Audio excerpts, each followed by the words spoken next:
Know that magic healing, know where to go. Magic feeling right here, right now. I get a lot of stuff on 2012 to look at, don't you? Things in YouTubes to look at and things to look at. And some of them, I look at some of them and they're too exacting. This is going to happen exactly at this moment, at this time, and you can count on this. And you know, the day goes and comes.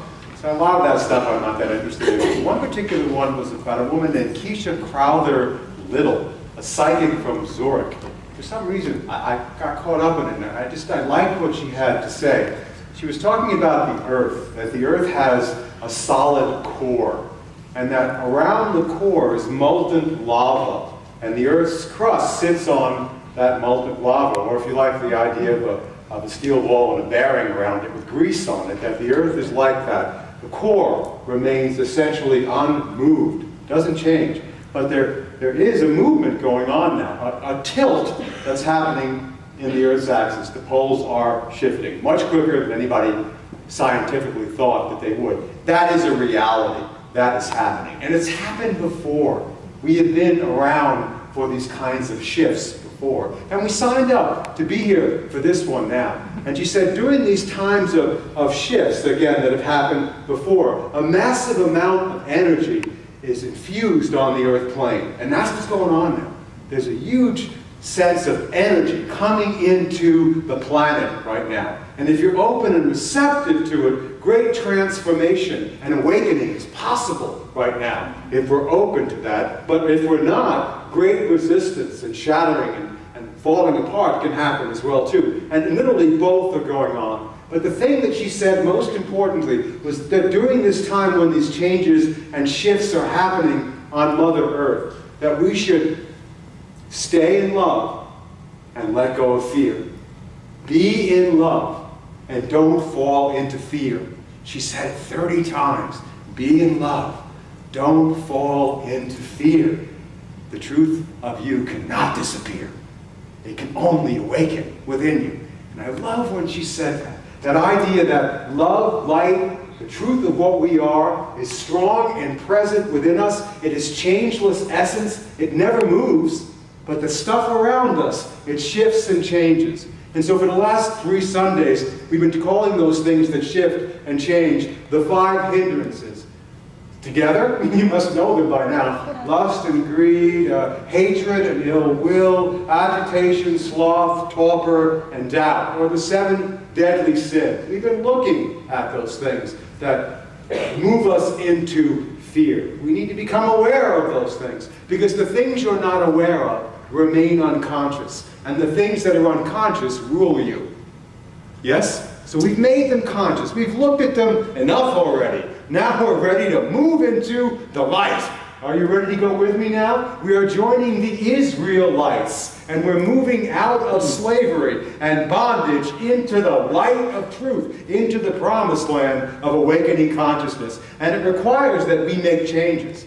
And it's difficult sometimes to change, because people want to stay the way they were. Moses came to the Israelites, the I am that I am, as it's speaking to us now, and says, we need to move on out of here. And there were a lot of people that said, Moses, I know we're in slavery, but business is good. I got a business set up, I got a 401k, my Social Security check's coming in, things are going well, the market's okay. What's the big deal about changing? Why change anything? And he said, we got to get out of here. You've got to move from one state of consciousness to another. And that's what's happening now on the planet. There is a massive infusion of energy. And there are people who don't want to change. I'll keep the change, I'll keep my blah, blah, blah, blah, blah, blah. Well, the truth is, it's going to happen, because we live in jolting times. I liken it to, we are wired in God's image and likeness. You are a 220-volt being. From the crown through the back of the spine, you are wired for divine presence. And we've been living at 110 volt. And what's happening now is the cosmic ampage is being pushed forward from on high. And this energy is pouring into our body, into our being. More light, more love, and more chaos at the same time. And so you're asked during these shifts to be open to the divine presence, to tilt your soul towards the light rather than towards the appearances. And that will take a great vigilance, because it's so easy to fall into those things that seem to be assaulting us from places outside of us. Nothing's going on outside of us. It's an internal shift happening inside of us, and the energy is just being given. And so those things that the energy is given to will increase in you. And so we're called upon to keep making shifts in our own consciousness. To be aware when we're in love and when we're not. To be aware when we're in fear. And just call it that. Don't get trapped in it. In unity, we say that the soul is pivotal. The soul can tilt towards the light, or it can tilt towards the appearance in fear. It can tilt into love, or it can tilt into fear. The soul has that capacity to do both those things at the same time. Right now, during this time we live in, we're being invited to tilt our souls to the awareness of love's presence, which is our natural inheritance. To do it with an amazing vigilance like never before. Because during these times, it will take that kind of vigilant consciousness on your part to do that. And the more you let the light pour in, the more the 220-volt being that you are shines forth through you, the more you can be helpful with other people. He also says in the book that the things that get stuck on the soul are called sanskaras. Sanskaras? Yes? Sanskaras. Sanskaras. I can't say the words right. Sanskaras. And that actually means barnacles that get stuck on the soul. Do you like that analogy? Barnacles get stuck where? Underneath the boat where you can't see it. So you meet somebody, you're in this new relationship, and you look, what kind of engine you got, baby? I got 400 horsepower. I got 550 horsepower. Mine's electric. I got a hybrid. Whoa, look at that. And then you get together, and what happens? You start running up against the barnacles on the other person. Ooh, good, I didn't know you were like that. What a great path to awaken. I thought we could always just be sailing along together. Oh, Mr. and Mrs. Happy. Happy, happy, happy. And then all of a sudden the barnacles come up. A good relationship regularly goes into dry dock, right? Pulls itself out and takes a look at the barnacles that we need to work on. Those are the things that keep our relationships from moving forward. And that's what we're all doing now. That's how we take a fearless inventory of our own self. And don't blame anybody else. But deal with what's going on in our own eternal ship of consciousness. We take a look at those things and we kill it, tilting ourselves towards the light. And we're going to get plenty more opportunities to do just that. It's really only just begun. That's not the bad news. That's the good news of great joy. Because you're in this room, you're willing to do this work. You signed up for it. You said, I want to be here now. I was there before. I want to be there again. Give me another spacesuit, oh Father, Mother, God. Let me be there when the great shift happens, and we're going to all experience it together. And isn't that sweet? It's happening right now. You can feel it. Old structures, old ways of being, old paradigms, none of them are working anymore. You can't pull any more rabbit out of your hat anymore. We've got to wake up and do something different. We've got to get out of bondage and get into freedom. And the I am that I am will lead us there. So you do it in whatever personal or individual way you can do it in your own life as you face what's going on in you. So I listened to all of that 2012 stuff, and I really liked that picture. And on Wednesday night, I fell asleep, and I had a dream. And in this dream, I was in my house, and the neighbor's house is next door. You know, your neighbor lives next door. And I listened to the sound coming from the neighbor's house. It was actually shaking the floor of my house. And there was a firewood pile in the house, and it was all falling over. You ever have firewood, if you don't stack it right, you ever listen to it fall? I used to have a house in the square, and we heated the whole place on wood. Nothing but wood. And if you don't get that stack up right, it starts to fall over. And so I'm listening to this firewood, and it's falling over, and it's destroying my neighbor's house next door. And what was interesting about it was, it didn't make me fearful. I was just sort of curious. Well, look at this change that's happening. The change is here. It's happening. It's shaking the earth beneath us. And then when it got through with I thought, destroying his whole house, it then started to implode on my house. Began to fall into my house. And I knew part of my house was being destroyed. And I was still kind of curious about it, what the destruction, the change would look like. And then the next thing that happened was, in the dream, was, you know me in doorways. I just can't help it. I was facing this doorway, and I was standing in line with other beings who were in line with a doorway. And I was told that I would get to look at what happened, the destruction that happened, and I would see what the change looked like when I opened the door. So what did I do? I opened the door. I'm looking for the New Jerusalem. What's it look like after everything is cleared away and it settles down? And what do I see? I see a bathroom with a toilet, a sink, and a mirror. Well, that's not very spiritual. A toilet, a sink, and a mirror? No destruction, just a toilet, a sink, and the mirror. And I said, well, I suppose that's got some meaning for me somewhere around the corner. I don't know where. Toilet, sink, and a mirror. Well, there you go. And as I'm leaving, other people are standing in line. And I'm told by the presence, don't tell other people what you experienced. They are to have their own experience of what the change looks like. And for each person in this room, that's going to be different. Because you have your own curriculum, in the universal curriculum to awaken. So for you, it'll be something different. Then I was told, write this down. Got on the computer, I wrote it down, and then go meditate. So I go into my altar, and I've got 4 candles, and Buddha, and Christ, and Yogananda. Anybody else I can think of to help me out?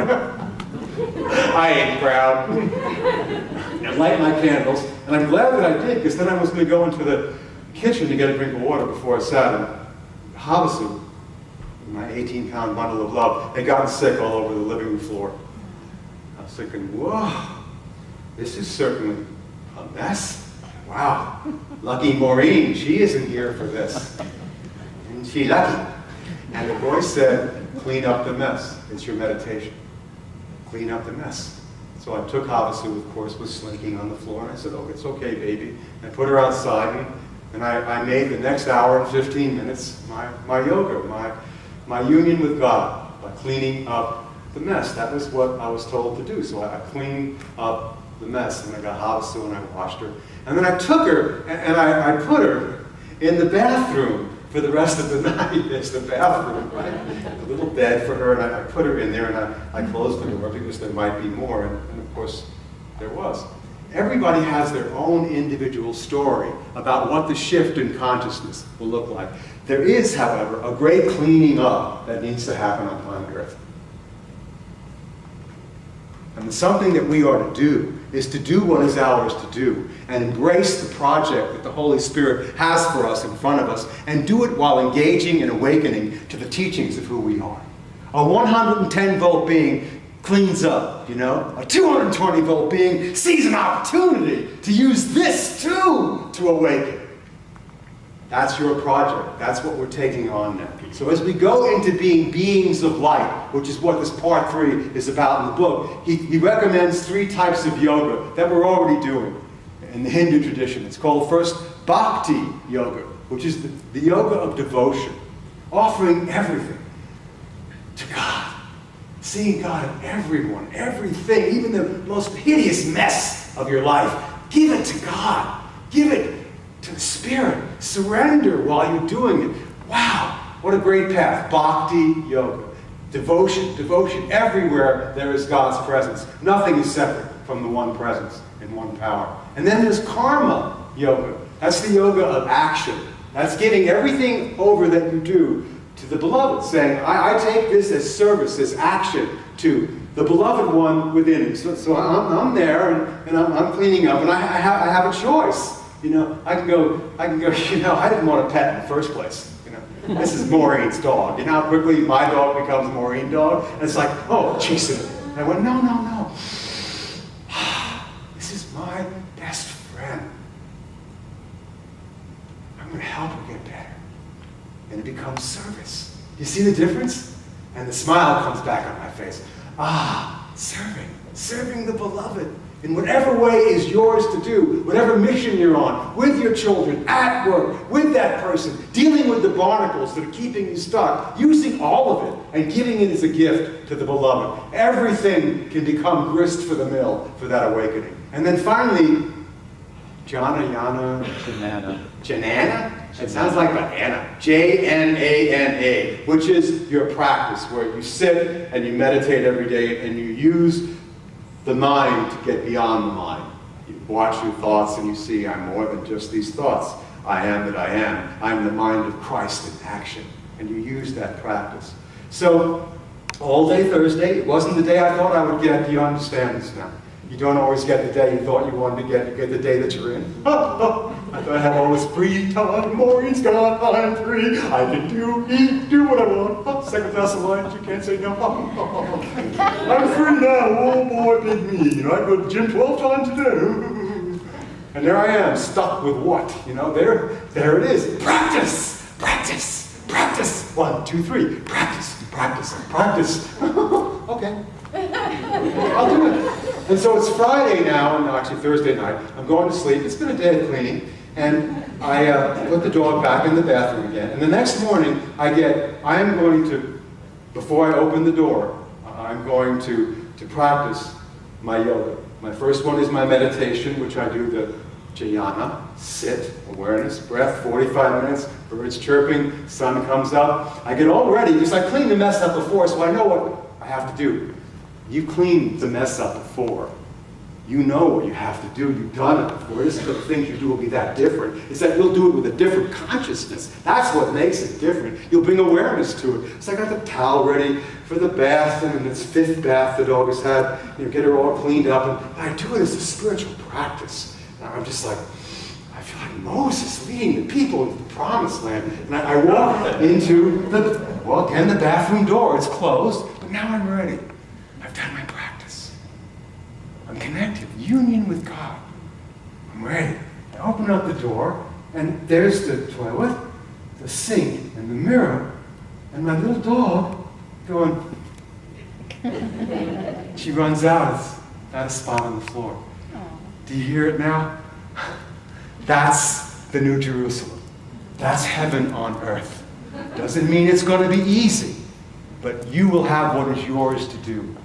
Each one of us has a unique curriculum for what the change and shift will look like, but I guarantee it has something to do with your everyday life. At the core, you are solid in God and love. Everything else changes. Let's go to our lesson summation for a moment, and I'll stop screaming at you. We are all 220-volt beings. We're wired in God's image and likeness. The 110-volt image of what we have become is our version of who we think we are, not God. 2, we live in jolting times as the amperage from divine presence is increasing exponentially. That's why so many of our old ways of being are falling apart, and they need to. We are being called upon to move out of bondage to the 5 hindrances, the 7 deadly sins, whatever they are, so we can enter into the promised land of awakening.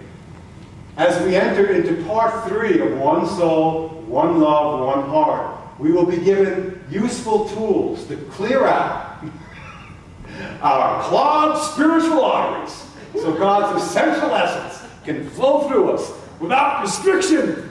I wonder if I'll always be able to come up with that. I don't know.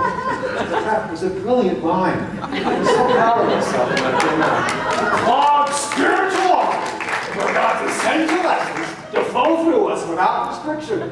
Hallelujah. Hallelujah, praise the Lord. Must have been some good coffee. As the axis of the world of appearances tilts around us, and if you will, remember that at the core of our being, we are love and light, and that always remains constant. So let this be your mantra during these several months. Live in love and don't fall into fear. Live in love and don't fall into fear, because the holy presence of the Spirit is nearer than you think. It's only one decision away. You practice not just for yourself, but for the benefit of all beings as we clean this planet up and restore heaven on earth. This is our assignment. Thank you for saying yes to it. Namaste.